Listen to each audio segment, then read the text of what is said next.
Assalamualaikum warahmatullahi wabarakatuh. Perkenalkan, nama saya Nur Hidayah Tahir, mahasiswa Universitas Megareski, Fakultas Farmasi.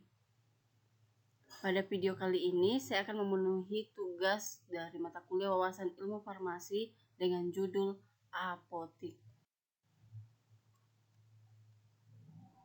Pengertian apotik. Apotik merupakan suatu tempat tertentu dan juga tempat dilakukannya kegiatan kefarmasian yang di dalamnya terdapat pengadaan obat, penyimpanan obat, peracikan, dan penyaluran. Obat juga merupakan tempat penjualan obat-obatan dan yang bertanggung jawab dalam pengolahan adalah seorang apoteker yang merupakan seorang profesional di bidang farmasi. Selanjutnya, pengolahan yang ada di apotik. Yang pertama, adanya kegiatan pengadaan. Kedua, penyimpanan. Ketiga, penyaluran. Dan keempat, pelaporan. Dari segi pengadaan obat-obatan pada apotik menggunakan sistem salesman yang datang langsung ke apotik atau melakukan pemesanan melalui telepon untuk memenuhi pengadaan barang.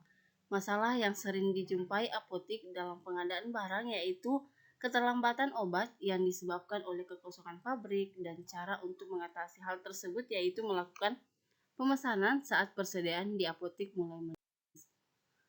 Selanjutnya, penyimpanan.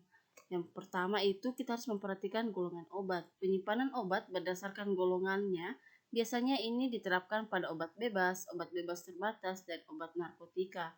Tidak mengalami masalah yang berarti dan sesuai dengan standar yang telah ditetapkan. Kedua, abjad. Penyimpanan obat berdasarkan abjad diterapkan pada obat-obat yang biasanya dijual secara bebas dan obat yang harus disertai dengan resep dokter. Tidak mengalami masalah yang berarti dan sesuai dengan standar yang telah ditetapkan.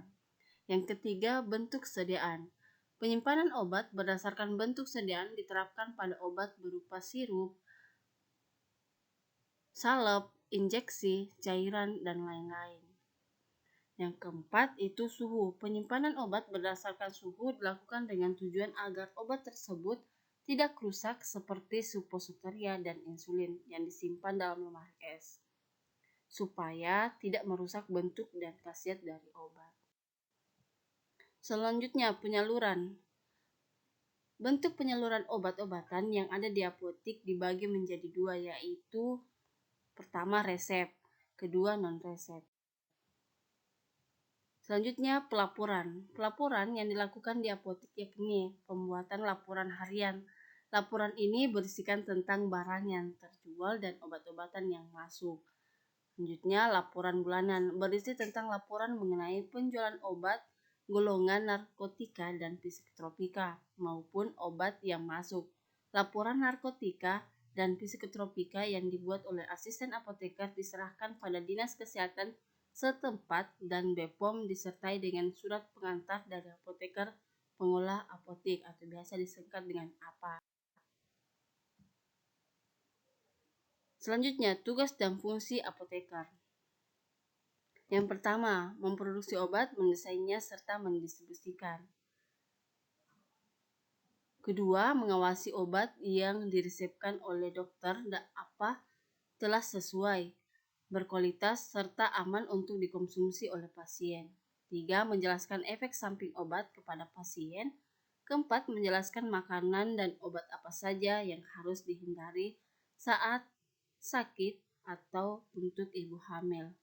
Selanjutnya, menghitung dosis obat yang sesuai khusus per individual, terutama untuk bayi, anak-anak, dan penyakit-penyakit tertentu. Selanjutnya, syarat pendirian apotik.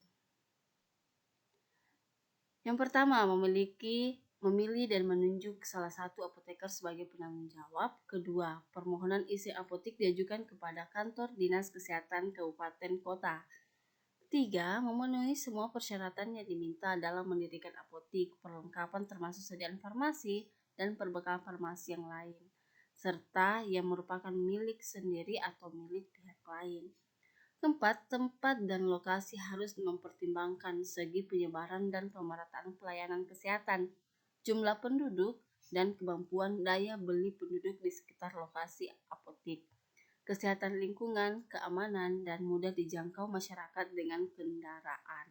Selanjutnya, memiliki bangunan yang luas dan kelengkapan yang memenuhi persyaratan yang cukup. Bangunan apotik paling tidak berdiri dari ruang tunggu, ruang administrasi, dan ruang kerja apoteker, ruang penyimpanan obat, ruang peracikan dan penyerahan obat, tempat pencucian, kamar mandi, dan toilet.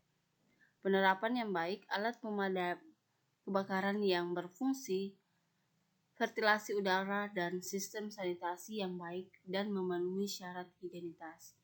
Selanjutnya, papan nama yang memenuhi nama apotik, nama apa, nomor SIA, alamat apotik, nomor telepon apotik, perlengkapan apotik. Apotik harus memiliki perlengkapan antara lain alat pembuangan, pengolahan, dan peracikan seperti timbangan, mortir, stempel, blender, gelas ukur, dan lain-lain. Selanjutnya, perlengkapan dan alat penyimpanan dalam perbekalan farmasi seperti lemari obat dan lemari pendingin, wadah pengemas, dan pembungkus etiket, di mana terdiri etiket biru dan etiket putih dan plastik pengemas. Selanjutnya, tempat penyimpanan obat bebas terbatas, obat keras, penyimpanan khusus narkotika, fisik tropika, dan bahan beracun, serta dilengkapi buku standar farmakope Indonesia, ISO, MIMS, serta kumpulan peraturan perundang-undangan yang berhubungan dengan apotik, alat administrasi seperti belangko, pesanan obat, faktur, kwitansi, salin resep, dan lain-lain. Mungkin itu saja yang bisa saya paparkan. Terima kasih.